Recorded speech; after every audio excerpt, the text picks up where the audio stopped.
আসসালামু আলাইকুম গাইস, আমরা এখন আছি উত্তর দনাইতুরি লক্ষ্মীপুর কুমিল্লা জেলার মধ্যে। এইখানের পরিস্থিতি এতটাই ভয়ানক যে দেখেন বাড়িঘর হচ্ছে সব কিছু পানির তলে চলে গেছে। মানুষের ঘর বাড়ির সব পানির নিচে। এখানে জীবনযাপনটা খুবই কষ্টকর হয়ে যাচ্ছে ওদের জন্যে।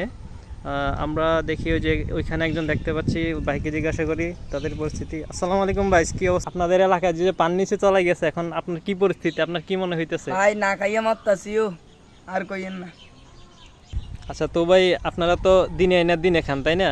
তো এখন তো সব দিকে চারদিকে পানি, কোথাও কোনো কাজ কাম নাই, তো কিভাবে চলতেছেন? বউ বাচ্চা নিয়ে কিভাবে চলতেছেন এখন? আমরা আমরা মাছ মারি, বাস বেচা কিনা খাই, বউ বাচ্চা নিয়ে খাই, চাই আল্লাহ কি করে কিছুটাই।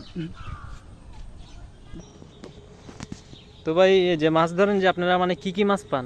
মাগুর মাছ, টাকি মাছ, পুঁটি মাছ, শিং মাছ, এই তো এগুলা। সব দেশি প্রজাতির মাছ, তাই না? জি ভাই। আচ্ছা, এই যে আপনি এই মাছগুলো ধরেন, এগুলো দিয়ে কি আপনার সংসার চলে যায়? জি ভাই, চলে কিছুটা চলে।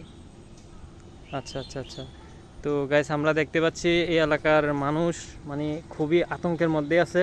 এই যে যেহেতু তাদের এই খারাপ পরিস্থিতি, আমরা এখানে আগে আসছি তাদেরকে সাহায্য করার জন্যে।